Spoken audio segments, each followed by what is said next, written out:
Seminggu sudah Anin menjalani bed rest, melakukan semua aktivitas di dalam kamar, membuat dia merasa bosan akut. Walaupun sesekali Bu Melin membawanya jalan-jalan di taman mansion, tetap saja itu tidak cukup untuk menghilangkan kebosanan yang dia alami saat ini. Usia kandungan Anin kini memasuki trimester kedua. Mual dan muntah masih Anin alami sampai saat ini. Walaupun sudah sedikit berkurang, Anin hanya akan muntah-muntah ketika bangun tidur saja. Anin akan aman ketika siang, sore, serta malam. Walaupun dia dan janinnya sudah dalam kondisi baik, tapi Silin yang posesif meminta dokter Simik untuk membohong pada Anin. Dan sampai hari ini Anin mengira janinnya masih dalam keadaan lemah. Hingga mau tak mau dia harus menjalani kesehariannya hanya dalam kamar. Beras diri Silin yang selama ini dikutuk tidak akan pernah bisa memasak, tiba-tiba saja melesat menjadi koki dadakan untuk sang istri dan juga calon bayinya. Setiap hari Persdir Silin selalu meluangkan waktunya untuk belajar memasak menu baru, agar istri dan calon bayinya tidak bosan karena hanya makan itu saja. Lihatlah penampilan Persdir Silin saat ini. Bulu-bulu halus sudah mulai berkumpul di rambutnya, juga sedikit gondrong.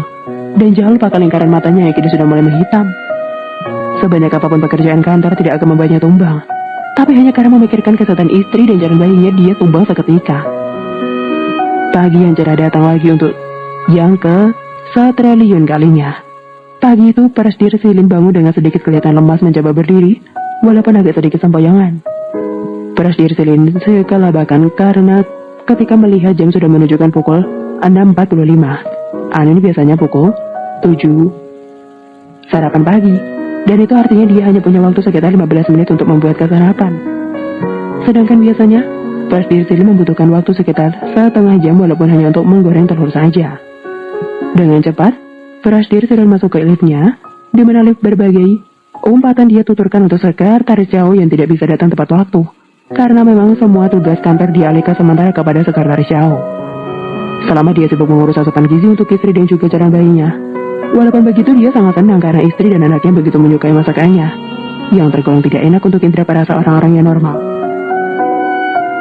Karena terburu-buru, Persdir Silin tidak sadar jika penampilannya saat ini begitu mengundang tawa para pelayan yang sedang melakukan tugas mereka masing-masing. Tidak ada satupun dari mereka yang berani menegur tuannya, yang saat ini hanya memakai segitiga pengaman. Bahkan para pelayan bergenre perempuan begitu terpesona melihat tubuh atletis tuannya saat ini sibuk entah mencari apa di sana. Tapi karena takut dipecah, semua pelayan itu pergi serentak membawa Silin keheranan sesaat. Tapi setelah itu dia kembali fokus mencari bahan-bahan yang dia butuhkan untuk membuat sarapan. Astaga tuan! Pagi Ibu Melin kaget ketika melihat tuannya saat ini tengah sibuk berperang dengan peralatan dapur, tapi hanya memakai celana dalam saja. Ada apa, Bu? Jawab Persdir Silin tanpa melihat keanehan ke arah Ibu Melin yang kini mendekatinya. Tuan, kenapa Tuan memakai pakaian keluar tanpa memakai pakaian? Tanya Ibu Melin sedikit berlari mendekati tuannya. Astaga! Teriak Persdir Silin kaget. Kemudian dia berlari masuk ke dalam lift menuju kamarnya. Astaga! Silin lupa, Bu. Dengan berlari kencang Persdir Silin masuk ke lift, meninggalkan semua pekerjaan yang tadi dia lakukan. Shit! Kenapa aku bisa melupakan pakaianku? Umpat Persdir Silin yang kini berada di dalam lift. Ketika lift terbuka, dengan cepat Persdir Silin menuju kamarnya, mengambil sembarang pakaian dan langsung mengenakannya. Setelah selesai, barulah Persdir Silin kembali ke lantai dasar untuk melanjutkan pekerjaannya. Tuan tadi hampir membuat ibu jantungan. Ibu kira terjadi apa-apa pada Tuan. Semua pelayan mengerubungi ibu. Mereka bilang telah terjadi sesuatu pada Tuan. Tidak taunya Tuan malah masak tanpa menggunakan pakaian. Apa Tuan sedang tidak enak badan? Ucap Ibu Melin. Dia kiri dengan pertanyaan khawatir, tapi juga diselingi dengan menahan tawaannya. Silin baik-baik aja, Bun. Hanya kesiangan saja, jadi terburu-buru dan melupakan segalanya. Jawab Persdir Silin. Bu, biarkan Silin saja. Ucap Persdir membantai Ibu Melin yang saat ini membantunya. Tidak apa Tuan, Nona sudah menanyakan sarapannya. Jawab Ibu Melin. Baiklah, Bu. Persdir Silin berkata sambil membalikkan telur yang tadi dia goreng. Beruntung telurnya tidak gosong. Bu, nanti katakan juga pada Anin nanti malam Silin akan mengajaknya untuk menemani Silin untuk menghadiri pesta ulang tahun Choi. Ucap Persdir Silin. Baik Tuan, nanti akan Ibu sampaikan. Jawab Ibu Melin. Kemudian mereka kembali melanjutkan ritual masak mereka. Tapi tanpa mereka berdua sadari, ada sepasang mata yang kini tengah menangis terseduh-seduh saat memandang suaminya yang sedang memasak sarapan untuknya. Siapa lagi pemilik pasangan itu kalau bukan Anin? Anin yang sudah sangat kelaparan memaksa diri untuk keluar dari kamar menuju dapur. Alangkah terkejutnya dia saat melihat suaminya yang dia tahu sangat membencinya, tapi ternyata membuatkannya makanan. Atau jangan-jangan suaminya lah yang selama ini memasakkan makanan untuknya hingga Dia sudah tidak mengalami muak terhadap makanannya. Sedikit berlari, Anin menuju kamar. Pikirannya sangat kalut saat ini. Apa maksud dari suaminya? Kenapa dia terkadang baik tapi terkadang juga sangatlah kejam? Apa yang telah suaminya perbuat? Apa alasannya memperlakukannya seperti itu? Apa suaminya sedang mempermainkannya? Apa maksudnya? Apa arti perbuatan kejamnya selama ini? Apa pula perbuatan baiknya selama ini? Apa dia berbuat baik padaku hanya untuk anaknya ya? Itu pasti untuk anaknya. Kenapa juga aku menangis? Aku tidak perlu terharu seperti ini. Tapi setidaknya aku bisa melihat sisi seorang ayah darinya. Sepertinya keputusanku memang tepat. Aku yakin anakku akan aman jika bersamanya. Anakku tidak akan merasa kekurangan. Semua yang dibutuhkan ada di sini.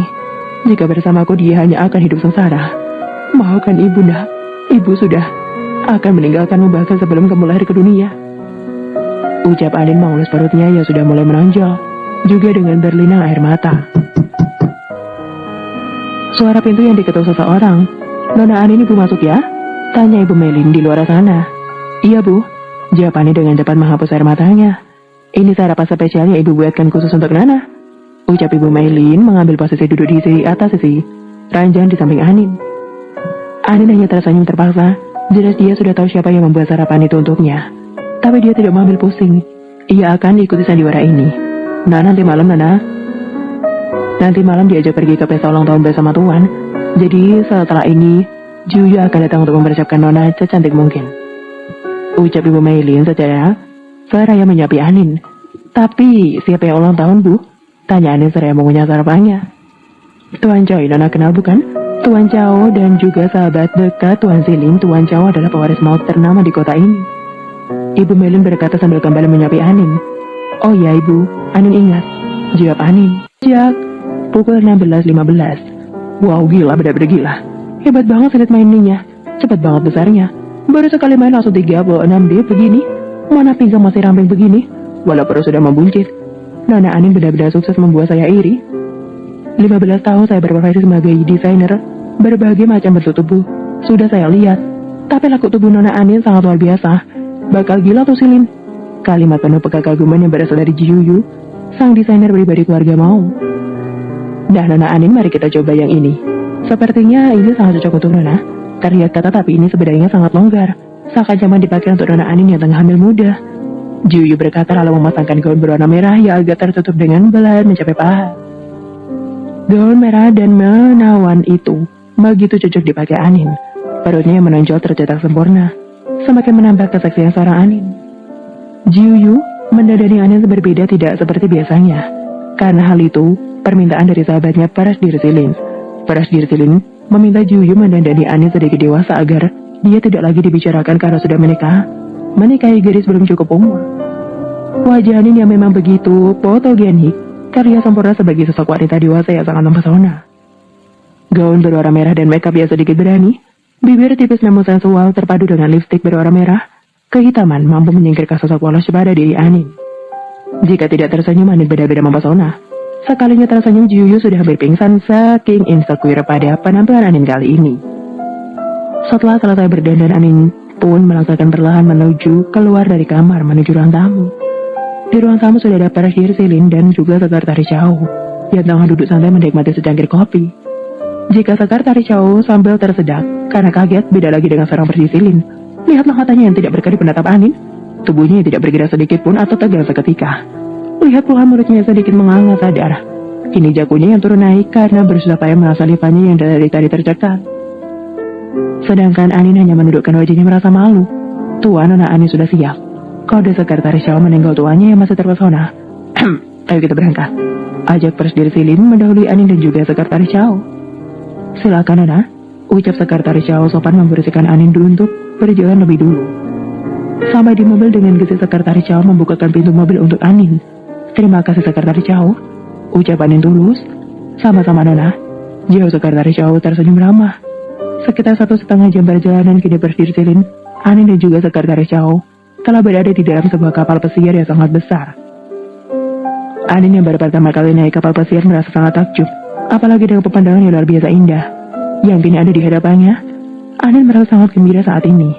Kini mereka bertiga berjalan memasuki bagian dalam kapal, di mana di sanalah pusat perkumpulan orang banyak.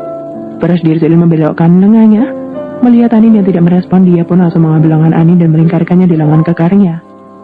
Anin agak kaget tapi dia masih bisa mengatur wajahnya untuk terlihat biasa saja. Berjalan perlahan mereka berdua terlihat sangat serasi. Bahkan para tamu undangan yang lain ikut terpesona melihat ketampanan seorang Presdir Silin berpadu sempurna dengan kecantikan seorang Anin, membuat pasangan-pasangan di sana merasa iri. Para perempuan di sana melihat Presdir Silin terpesona, sedangkan melihat Anin mereka memasang mata tajamnya, membuat Anin menunduk karena takut apalagi tatapan para aktris papan atas yang rata-rata menyukai Presdir Silin.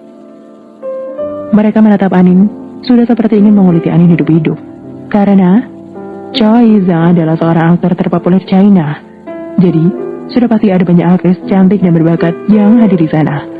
Angkat wajahmu, jangan membuat aku malu, bisik Presdir Silin sedikit menekan kalimatnya.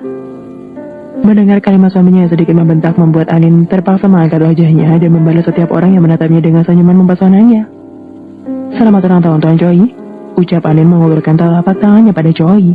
Terima kasih Nona Anin, Nona Anin sangat luar biasa cantik malam ini. Puji Choi membuat Presdir Silin menatapnya tajam. Dibalas senyuman jahil seorang Choi. Mana hadiah aku bro? Tagih Choi pada Presdir Silin. Apa kau lupa siapa yang memberikanmu kapal ini? Apa kau ingin aku mengambilnya kembali? Ancam Presdir Silin membuat Choi takut. Haha, aku bercanda bro, jawab Choi. Sekretaris Xiao, apa kau tidak ingin memberikanku hadiah juga? Tagih Choi pada Sekretaris Xiao. Sebuah film action yang kau inginkan, aku sudah berhasil membujuk ayahmu agar memberikanmu izin, jawab Sekretaris Xiao. Kau memang sahabat terbaikku yang sangat mengerti perasaanku bro. Tidak seperti Chen, dia malah mengirimkan perempuan malam padaku dan ternyata perempuan malam itu adalah mantanku. Haha, sungguh menyebalkan, ucap Choi. Dia memang adalah seorang aktor, tapi karirnya sebagai aktor ditentang keras oleh ayahnya yang menginginkan dia menjadi pemimpin di perusahaan yang bergerak di bidang perdagangan. Nanti aku kirimkan yang baru, jawab Chen ikut menawar-tawakan kesialan Choi. Entah apa yang dijanjikan Sekretaris Xiao pada ayahnya, sehingga sang ayah mengizinkannya untuk berlaga di adegan action kesukaannya. Selamat ulang tahun Tuan Choi. Wah, ternyata di sini sudah ramai ya. Lengkap semuanya berada di sini, ucap Mika yang tiba-tiba saja ikut menghadiri pesta itu. Hai Nona Anin, kita ketemu lagi. Nona Anin memang sangat cantik sekali, puji Miko dengan nada yang sedikit aneh, membuat Presdir Silin menatapnya tajam. Sedangkan Anin yang tidak mengerti hanya membalas dengan tersenyum ramah.